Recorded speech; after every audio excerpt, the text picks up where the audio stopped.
కేవలం అశోక్ సార్ మాత్రమే. నిరుద్యోగ అంశాలపైన రేపు పోటీ చేయబోయే వ్యక్తులకు ఒక్కరికన్నా తెలుసా? ఒక్కరికన్నా అవగాహన ఉన్నదా? ఎవ్వరికి అవగాహన లేదు. నాకున్న అవగాహనలో మిగతా పోటీ చేసే వాళ్ళకి 5% కూడా అవగాహన లేదు. వీళ్ళు రేపు గెలిచిన తర్వాత కేవలం వాళ్ళు రాజకీయ అంశాలే మాట్లాడుతారు తప్ప నిరుద్యోగ అంశాలు ఎక్కడ కూడా తీసుకురారు. నిరుద్యోగిగా జీవితాన్ని మొదలుపెట్టి నిరుద్యోగులు తెలుసుకొని పాఠం చెప్పిన వాడిని రేపు మీ అందరికీ పైసలు పంచుతారు, మద్యం పంచుతారు, వేరు వేరేలో నేను పంచేది కేవలం విద్య పంచుతున్నాను. వాళ్ళ ₹1 అయ్యే వాళ్ళు గ్రూప్ 2 కానీ, ఎస్ఐ కానీ, కానిస్టేబుల్ కానీ, గ్రూప్ 4 కానీ ఇవన్నీ కూడా మన దగ్గర ₹1 ఇస్తున్న అశోక్ ఆన్లైన్ అకాడమీలో ఉపయోగించుకోండి. రేపు నేను మళ్ళీ ఒకసారి వస్తా మీ దగ్గరికి. నేనేమొస్తా, దేంతో వస్తా అంటే నా పుస్తకం ప్రతి ఒక్క చేతిలో లైబ్రరీలో చదువుకునే వాళ్ళందరికీ నా పుస్తకం ఇస్తా. అందరు ఏమంటున్నారు? పైసలు పంచుతున్నారు. కానీ నేనేమంచుతా? విద్యను మాత్రమే. ఎవరికి రూపాయి ఇవ్వను. మీరే నాకు తలా ₹100, ₹200 నాకు ఇవ్వాలి. ఎందుకంటే తోవ ఖర్చుల కోసం. ఎక్కడ కూడా అవినీతిమయం లేకుండా ప్రజాస్వామ్యాన్ని కాపాడే విధంగా రూపాయి కూడా ఖర్చు పెట్టకుండా రేపు 1,00,000 మెజార్టీతో గెలవబోతున్నాం. ఎందుకంటే మీరే నా సైన్యం. ఎందుకంటే ఇక్కడ ఉన్న వాళ్ళు ఒక్కొక్కరు ఊరు సంబంధించిన వాళ్ళు. అవునా? ఒక్కొక్కరు ఒక ఊరు సంబంధించిన వాళ్ళు. మీరే ఒక యుద్ధ సైనికులుగా పనిచేసి మీ ఊర్లో ఎంతమంది గ్రాడ్యుయేట్స్ ఉన్నారో వాళ్ళందరికీ సమాచారం మీకు తెలుసు. నిరుద్యోగం నేనేం చేసింది తెలుసు. ఎందుకంటే జీవో నెంబర్ 46 అనే సమస్య వాళ్ళ కొట్టుమిట్టాడుతుంది. వాళ్ళకి అండగా నిలబడ్డది నేనే. రిజర్వేషన్ల సమస్య వచ్చినప్పుడు నిలబడ్డది నేనే. 2.5 లక్షల మందిని గ్రౌండ్ తీసుకుపోయినా లేదా?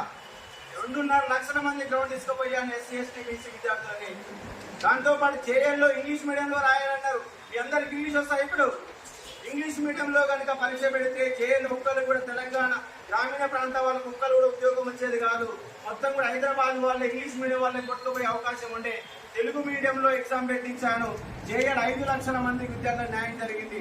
గ్రూప్ 1 లో హైట్ తగ్గించాను, ఏజ్ పెంచిపించాను. గ్రూప్ 2 లో మొన్న మానసిక సంఘర్షణ పడుతున్నప్పుడు 14 పేపర్లు లీక్ అయినప్పుడు గ్రూప్ 1 పేపర్లు అమ్ముకున్నప్పుడు ఒక్కనే కొట్లాడినా. చివరికి ఆడిపోయాను, జైలుకు పోయాను. గత గవర్నమెంట్ మోసం చేసిందంటే ఈ ప్రభుత్వం కూడా మోసం చేస్తుందని మన ఆమరణ నిరాహార చేశాను. దాంట్లో వీళ్ళు గుట్ల వాళ్ళు ఉండవచ్చు, జీవో నెంబర్ 46 ఉండవచ్చు, టెట్ బాధితులు ఉండవచ్చు, డిఎస్సి బాధితులు ఉండవచ్చు. రాష్ట్రంలో తెలంగాణ పబ్లిక్ సర్వీస్ కమిషన్ ఏంటి, గుట్ల బోర్డు ఏంటి, పోలీస్ బోర్డు ఏంటి, డిఎస్సి ఏంటి, సెంట్రల్ ఉద్యోగాలు ఏమున్నాయి, దేనికి ఏ సిలబస్ ఉంది, ఎక్కడ ఇబ్బంది పడుతున్నారు, ప్రతి అంశం నాకు కూలంకుషంగా తెలుసు. ఉద్యోగుల అంశాలు తెలుసు, నిరుద్యోగుల అంశాలు తెలుసు.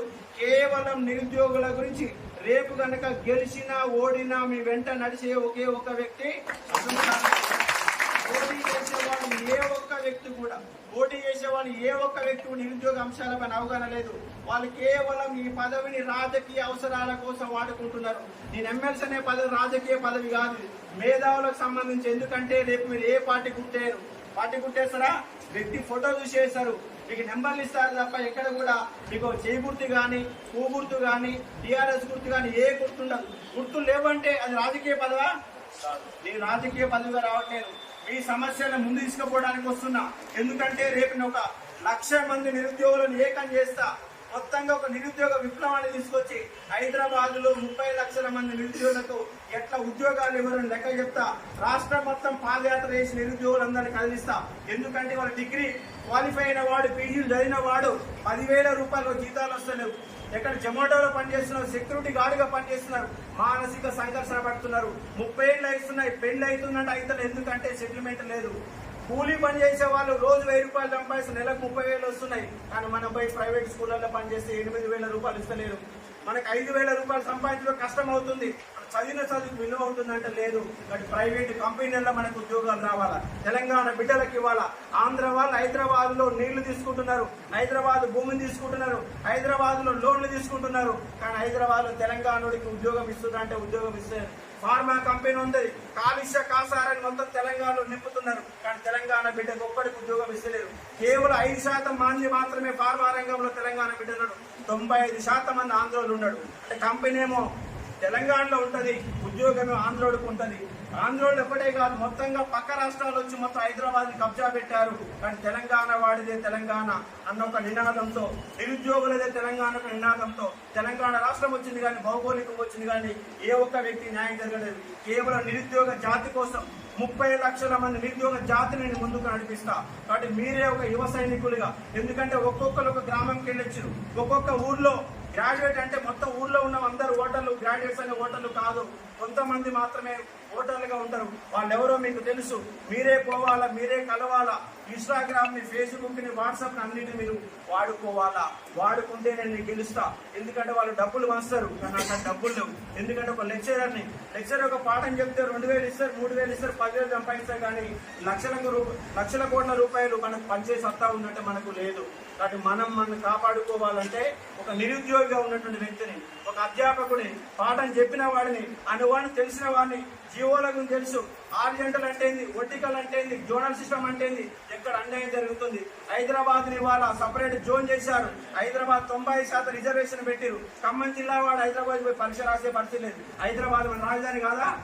మన రాజధానిలో మనం నాన్ లోకల్ అవుతున్నాం. కానీ ఆంధ్ర వాడు వచ్చి తెలంగాణలో నివసించినందుకు హైదరాబాద్ ఇల్లు కట్టుకుని వాడు లోకల్ అయ్యాడు. ఎందుకంటే 1 to 7th పెట్టిండు. ఆ 1 to 7th లో కూడా అక్రమాలు జరుగుతున్నాయి. ఎందుకంటే బోర్డ్ ఎగ్జామ్ కాదు, 7th క్లాస్ బోర్డ్ ఎగ్జామ్ కాదు. ఏ స్కూల్ పోయినా, ఎక్కడ పోయినా దొంగ సర్టిఫికేట్ 5 నిమిషాల్లో వస్తుంది. కానీ 10th క్లాస్ వరకు కనుక లోకల్ వెళ్తే, ఎందుకంటే దానికి బోర్డ్ ఎగ్జామ్ ఉంటుంది. అలా దొంగతనంగా ఉద్యోగాలు కొందరు హైదరాబాద్ మనది. హైదరాబాద్ లో మన ఉద్యోగాలు మనకు రావాలంటే ఒక నిరుద్యోగ ఉద్యమాన్ని నిర్మించాలా. రేపు కనుక నేను ఎలక్షన్ అయినా కాకపోయినా, గెలిచినా గెలవకపోయినా మీ వెంటనే ఉంటా. రాష్ట్ర వ్యాప్తంగా తిరుగుతా, నిరుద్యోగులందరూ ఏకం చేస్తా. హైదరాబాద్ ఉద్యోగాలు మనకి ఎట్లా రావో చూస్తా. రేపు 2 లక్షల ఉద్యోగాలు గవర్నమెంట్ కనుక